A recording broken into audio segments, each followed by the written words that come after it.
Broadcasting from the River Alice 20,000 studios, this is XPD News.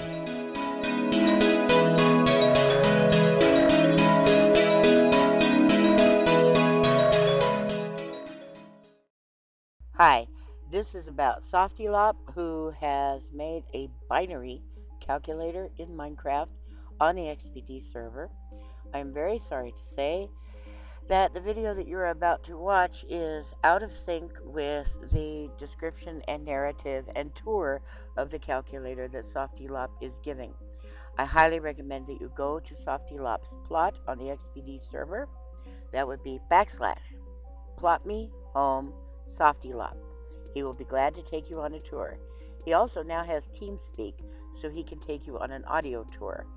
Because of the limitations of my computer, I could record his audio, but not in sync with the video. I thought I had video of the entire tour. I do not, and that's a darn shame. This took him approximately 8 hours to complete. It's not the biggest analog redstone device he's ever built, and it's not the most complex redstone he's ever built. He doesn't particularly like analog redstone anymore. He has discovered the fine art of command blocks. His newest calculator in development is a 1x1x1 calculator. It's a command block, and by issuing a set of, I think he said 4 commands, you have an operational calculator that you can use in adventure maps and so on. So please visit SoftieLop on the XPD server as plot. Also, he has a YouTube channel, SirLaurenceNZ or NZ, and I will be linking that in the description. I'm including audio of SoftieLop narrating his calculator so that you can hear the depth of his understanding, and so that you can know that even I, a beginner at redstone, I was able to understand the concepts behind it, if not the actual physical wiring itself. Kid's got a lot of potential. Keep an eye on him. This isn't all he's done. Believe me, it isn't all he's done.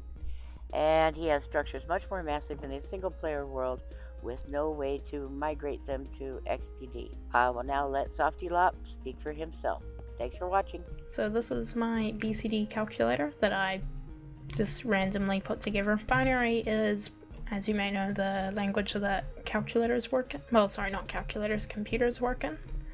So what this language is it's made up of a whole bunch of bits. So you have this number set, which I like to think of it as multiples of 2. So you start at 1, and then you just times by 2 to find the numbers in the set. If you're going from smallest to left and largest to the right, this is how you would count in binary. So 0 is 0, 1 is 1, 2 is 0, 1, 3 is 1, 1, 4 is 0, 0, 1, etc.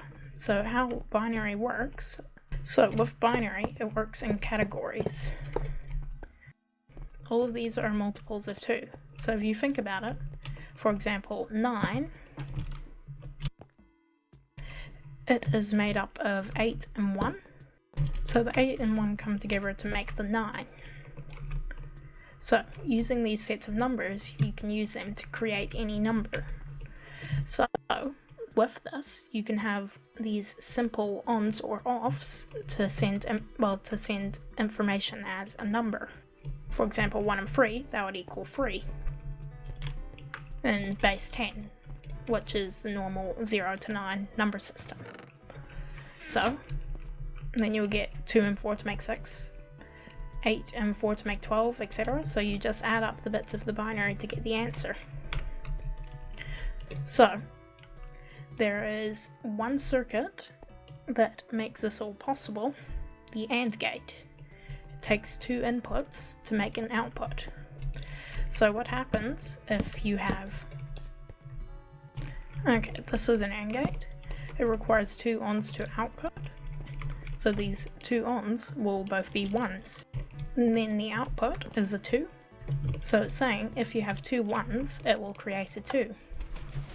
And then it will pretty much simplify the answer to the smallest form that it can. And then once it does that, what it does is If it can't do anything, then it'll just output as a 1. This is the AND gate here that you saw before. So I actually have it nicely labeled with some signs where it has 1 and 1. So you can see here that if it was outputting, it would come up here and that would represent the 2. Yep, and then the pistons either side, if it does output the 2, what it does is it pushes these pistons down, meaning that these repeaters are not able to power through this block. So if there's only one output, it will not turn on those pistons, making it so the repeaters can't power through.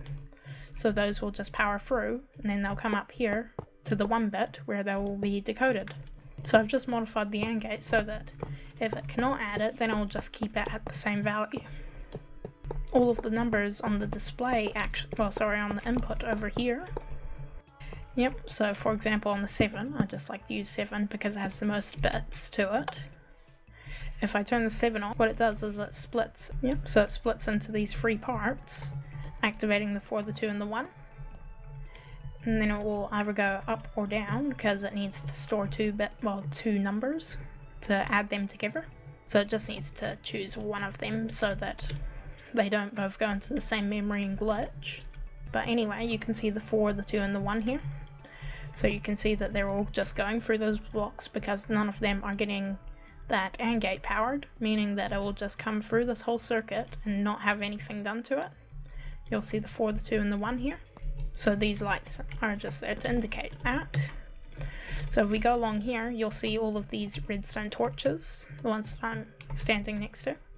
You'll see that they're all in a line, and you'll see that the 7th one is lit up. So this 7 here, what it's done is if you come down here, you'll see that the 1, the 2, and the 4 are on. So all of this redstone is off.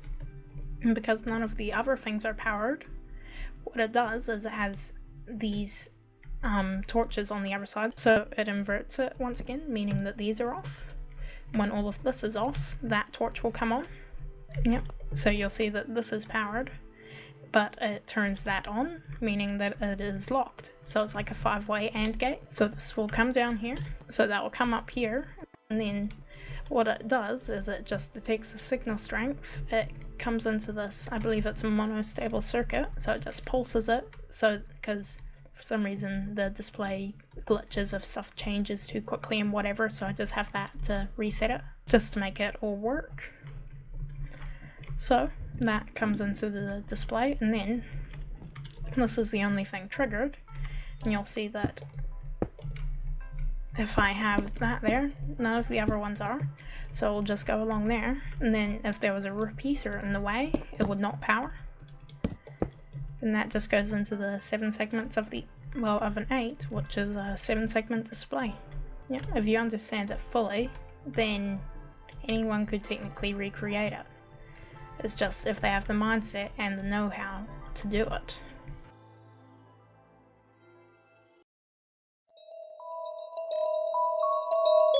Broadcasting from the River Alice 20,000 studios, this is XPD News.